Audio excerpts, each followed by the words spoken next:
Играешь в танки? Подписывайся на мой канал Индомитовод и обязательно прожимай колокольчик. Здорово, танкисты! Всем привет! С вами Серега, с вами Индомит. И сегодня у нас очередной обзор танков нашей любимой игры World of Tanks. Сегодня у нас на обзоре один из моих любимчиков. Танчик средний, проходная прокачиваемая ветка Великобритании 6 уровня Кромвель. На 6 уровне, вот я лично считаю, что это практически танчик имба. Идеально сбалансирован во всех параметрах. Подвижность, пушка, вот все в нем только одни сплошные плюсы. Но давайте все и по порядку разбираться, а чем же я так доволен этой машиной, чем же он хорош. Вот, и уже по сложившейся традиции пойдем сначала посмотрим бронирование машины, все-таки это средний танк, может здесь броня еще есть. Погнали. Вот наш Кромвель Collision модель. Ну давайте все и по порядку смотреть, что у нас с броней. Корпус. Начнем с НЛД. 25 мм, приведенки 35. Абсолютный картон, который рвется даже фугасами, не то что там подколами либо ББшками. Центральная часть корпуса имеет слабый угол наклона между НЛД и ВЛД, назовем его центральной частью, да, и имеет в приведенке 60. Много ли это мало? Да, фугасами уже не будет пробиваться, а вот обычными БМшками, даже на 6 левеле, мы молчим про 7 и 8, в который этот танк часто бывает попадает, да, пробивается обычными ББхами на вылет. Вот, ВЛД здесь еще хуже, снизу 37, а вот сверху 38, угол наклона в принципе неплохой, и в зависимости от угла входа снаряда, даже вот сейчас, кстати, правильно поставим, 38-39, это опять же от этой пушки не пробивается. Попадется танчик с большим калибром, конечно же, тут будет полная беда. Вот. Но между прочим, легкие и средние танки будут рикошетить от этого ВЛД. Рубка подбашена целых 63,5 пробивается на вылет 6 левелами. Вот. Что касаемо башни, основная бронеплита имеет 76 мм, и нас сюда обычными снарядами не пробивает, разве что какие-то ЛТ. Да? Щеки у нас супер рикошетные, под хорошими углами, да? Там брони-то мало, 63, но приведенная броня очень большая, что называется, попробуй, да, пробей. Верхняя планка у нас 20 мм, и соответственно ее можно пробить, но ее тяжело выцелить, потому что она очень тоненькая. Есть у нас еще и лючок. Вот, 76 миллиметров, невероятных, да, 102 в приведенке, лючок реально крепкий, да и в него тяжело закинуть.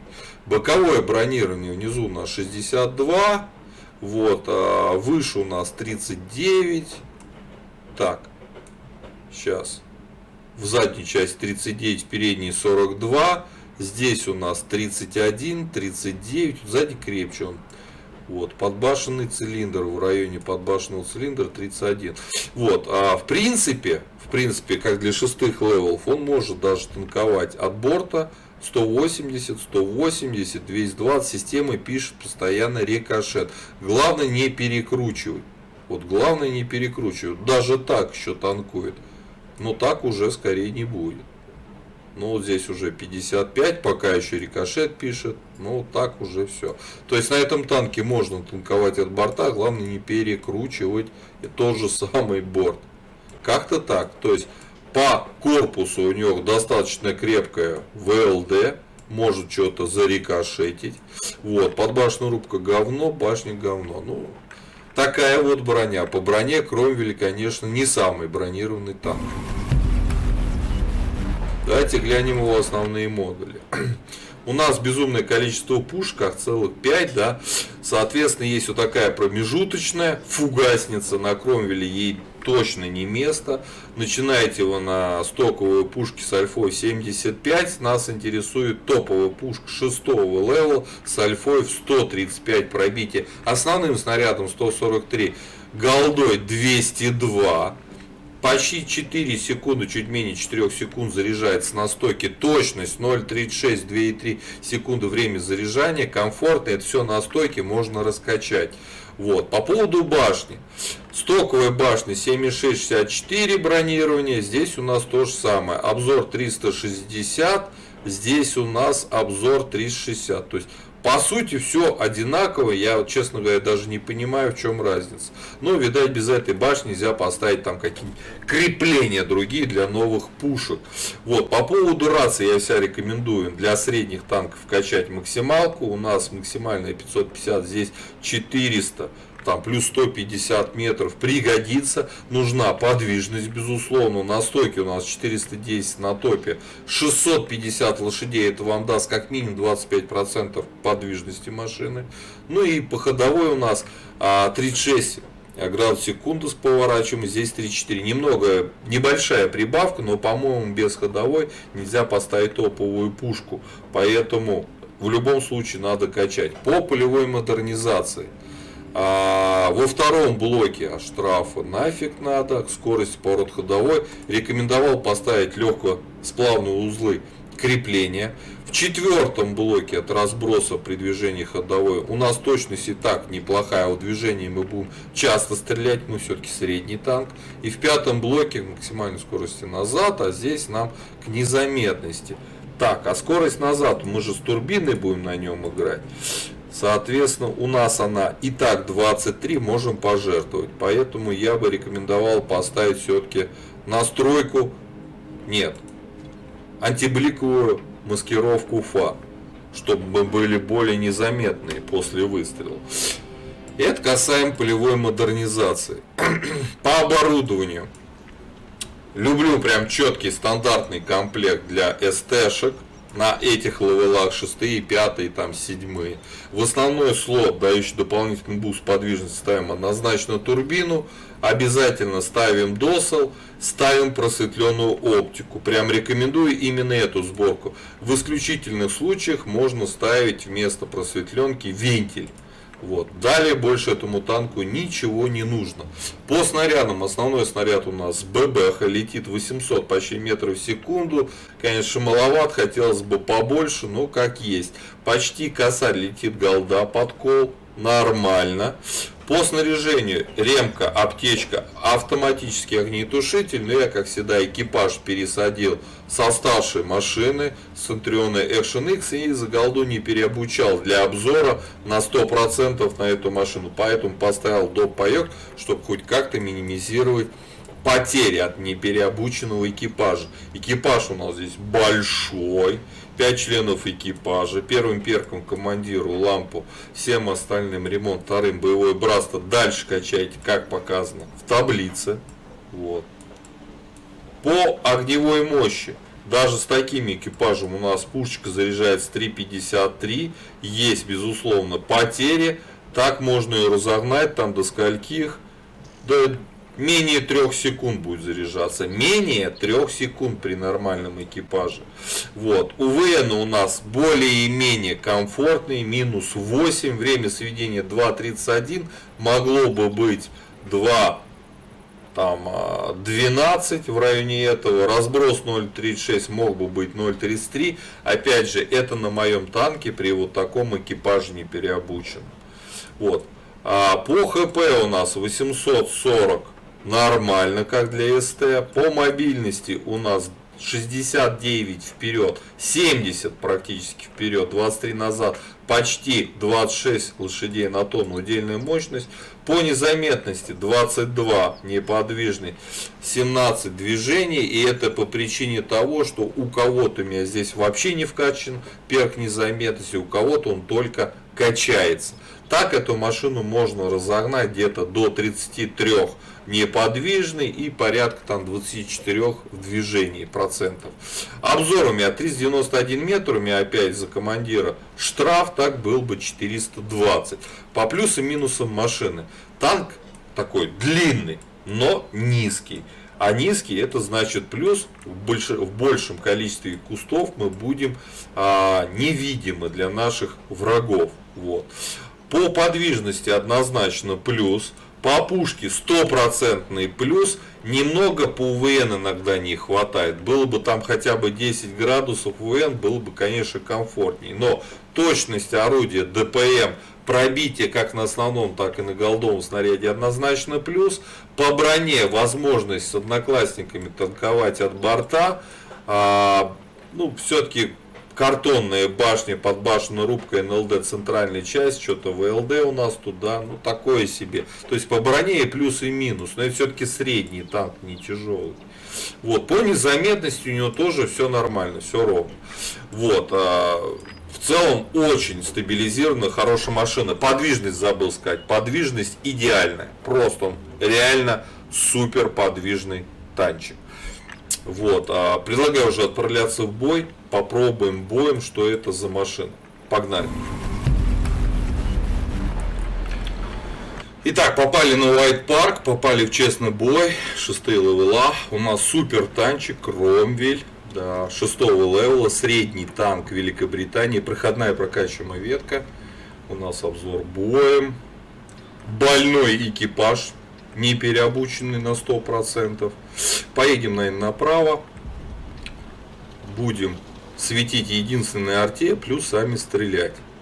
Угу. Раз тяжей, давайте сразу, наверное, голду подрядим. Так, сейчас мы этот танчик... Блин, давно на этой карте не играл. Редко она попадается, только на младших левелах. Ну, силу надо свою показать. подвижность сами показать, кто здесь хозяин-то, ё.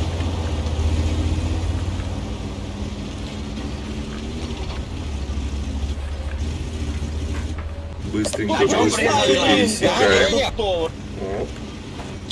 Начальника, привет!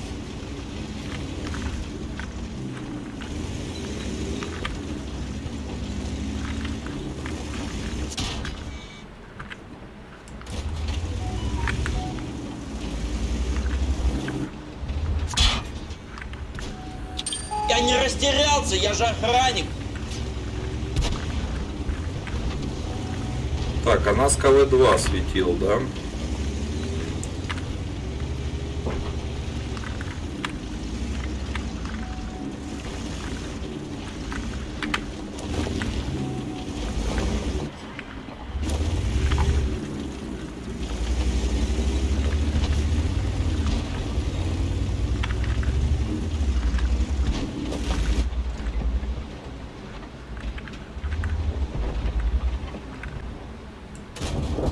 Уходи отсюда и все!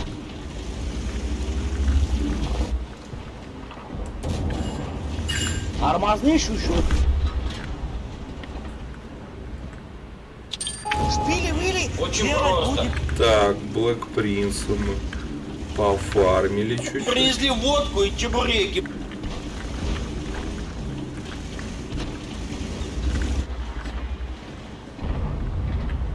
Я не растерялся, я же охранник. Застандалили одному. Блин, КВ-2 мешает мне доделать грязное дело.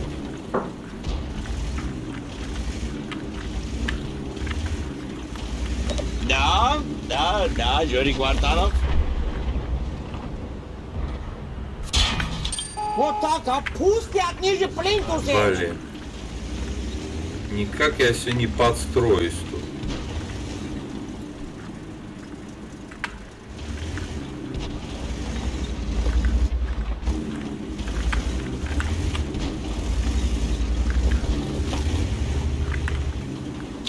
Начальника пришло.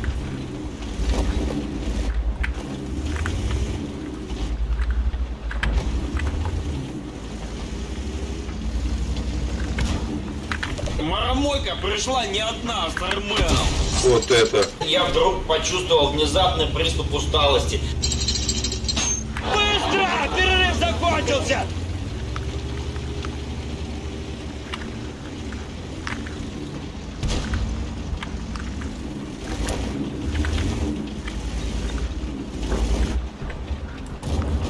Короче, раскусила эту тему. Начальника, привет! Вот дает. Бьет так, человек на 5 метров отлетает. Вот И дает. гордость наша, дай бог тебе Вот дает. здоровья.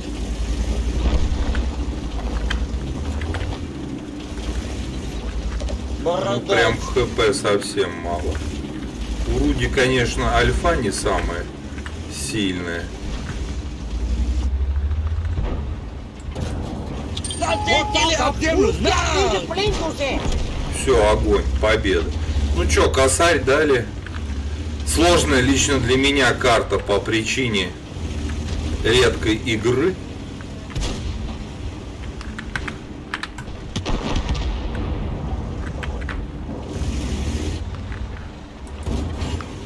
А хер там!